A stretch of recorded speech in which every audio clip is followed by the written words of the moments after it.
Sup, y'all, we back. Like 2 weeks ago or something, Fury fought Usyk in the undisputed heavyweight title fight in Saudi, and not to be outdone by his own self, His Excellency decided to throw on the 5v5 Queensberry versus Matchroom event. Fucking banger of an event, I'll say that. For those of you who are unfamiliar, the entire concept was that the promotion Matchroom and the other promotion Queensberry were going to be going head-to-head, picking 5 fighters from each promotion, throwing them against each other in one big event to see, I guess, who's the better promotion. Spoiler alert, Matchroom got fucking swept. 10-0 is brutal, Eddie. 10-0 is fucking brutal. There was an interview clip where Eddie Hearn was talking about how if he did lose this event to Frank Warren, he was not planning on seeing him afterwards. He's gonna avoid all planes, all flights with him on it. Obviously, disappointing night in Riyadh, great show, but long journey home now. Looking forward to a nice, quiet trip. You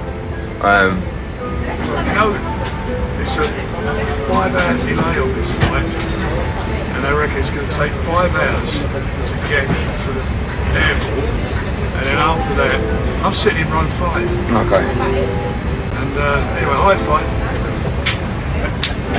These two men have had a rivalry going back like decades, so I know this loss has got to be a little bit sore for Eddie, and so sweet for Frank. Not only did most of Frank's fighters win, but like they won by knockout most of the time. Ultimately, the score ended up being 10-0 after everything was said and done, and man, what an event. First things first, Deontay Wilder is fucking done. This fight was really make or break for Deontay Wilder after a horrible performance against Joseph Parker. In his original comeback fight against Helenius, he got a first round knockout, but even I thought that one was a bit weird considering it kind of just seemed like he was getting backed up and then just kind of bopped Helenius on his head. And of course, coming off of the 3 brutal fights with Tyson Fury, Deontay was considering retirement going into this fight. That was pretty much the main big question and kind of the selling point of the card, really. Is Deontay Wilder going to retire? Is the Bronze Bomber back? Like, what's gonna happen here? I don't know if Deontay popped a Xanax before he walked out or some shit, but for 4 rounds straight, he was just not fucking there. Zhang pretty much did what he does with all of his opponents, you know, walking them down, putting them in the corners, and Deontay fought about as anti-Deontay Wilder as he possibly could have. Shelling up and just kind of letting Zhang hit him, and then, you know, obviously just throwing that little, like,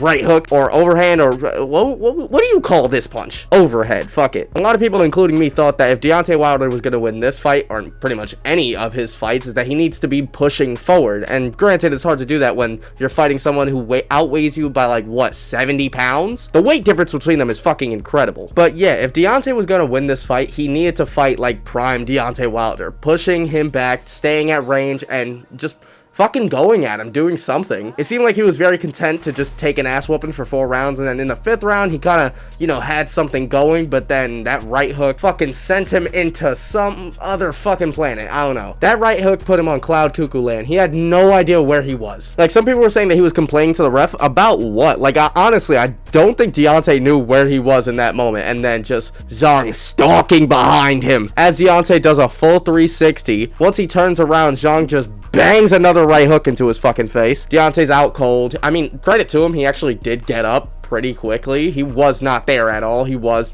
pretty knocked out. The ref waved it off as soon as he saw Deontay, you know, stumble forward. To be fair though, that could just be through his skinny ass legs, but I don't know. Point being, this was not a good fight for Deontay at all, and honestly, the entire fight itself wasn't really that good. Zhang didn't really need to do anything special or need to put that much of an effort in to do what he did to Wilder, and Wilder did nothing to stop him until the 5th round happened, to then, well, the knockout. And Eddie, man, to put that as your captain, damn, that is crushing. Daniel Dubois stopped Hrgovic in their fight, and it looks like he should be fighting Anthony Joshua for the next belt. Something to keep Joshua sharp, and I honestly expect him to win the fight, but who knows, you know? All in all, it's pretty much just to set up Tyson Fury versus AJ, which should eventually happen. Of course, the rematch between Fury and Usyk is going to be happening in December. For some fucking reason, we need to wait like the rest of the year for this shit. I swear, without rehab season in boxing, like, that shit would be fucking dead as a snail that got ran over. Bivol ended up getting a TKO tonight, which was pretty good to see considering he doesn't really have too many finished wins on his record, so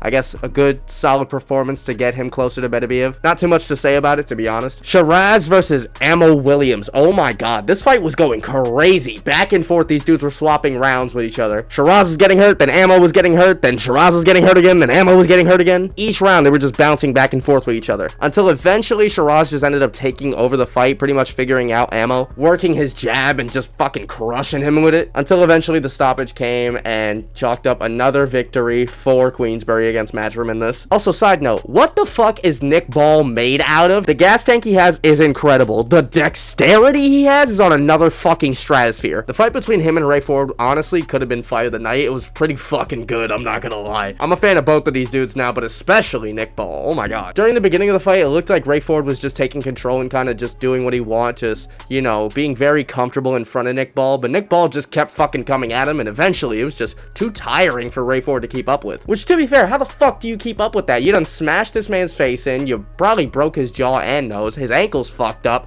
and he's still swinging 5-punch combinations at you, smashing uppercuts into your body and your chin. That uppercut was landing the entire fucking night. But yeah, a lot of people seem to think that Ray Ford won that fight. I honestly chalk it up either or. I'm not really that mad at the decision. I'm glad to see Nick Ball get the decision and the championship win after getting through all of that fucking, like, adversity. Made a fan out of me, dude. You're a fucking little meatball smashing machine. Side note, I saw a picture posted by Zhang after the fight where he was like, we banged them boys, 5-0. It's a picture of all the Queensberry guys just next to each other celebrating the victory, and Nick Ball is so small in comparison to the rest of the fighters. They're all so big to him. Fucking hilarious that, I'm not gonna lie. But yeah, pretty amazing event, especially to come off the back of Fury versus Usyk. All in all, boxing is in a really good place right now, and it's all thanks to His Excellency, the dude, Turkey. He just knows what the fuck to put on. He just knows. This is one of the rare times where, in my opinion, I think that boxing might have beat out the UFC on a weekend. Fuck am I saying might have? No, they definitely beat them the fuck out tonight. This is just my thoughts of some of the things that happened on that card for that night. I tried my best to watch both the UFC and the 5v5 event just because, well, I'm a fan of both, let's be real here. But yeah, it looks like Deontay Wilder versus AJ is never going to happen, and honestly, it never should have happened, at least for Deontay. Maybe back in like 19 or 17 was it? But maybe during that time when AJ was kind of going on a bit of a weird skid, maybe Deontay could have won that fight, but definitely not fucking now. Not in a million years. Anyways, thanks for watching this video. Leave a like on it if you enjoyed. Comment your thoughts on the 5v5 matchup and what other stuff you think they might be throwing at us next. Subscribe for more fight talk in the future, and I will see y'all later. My secrets and my heart is what I gave to you. In return, they see nothing but a lame excuse. And it's wow, I did everything just to see you smile. I've been thinking about you for a while. Responding to your pics and your vids. Now I see you just do it for the gram. And you talking on your man.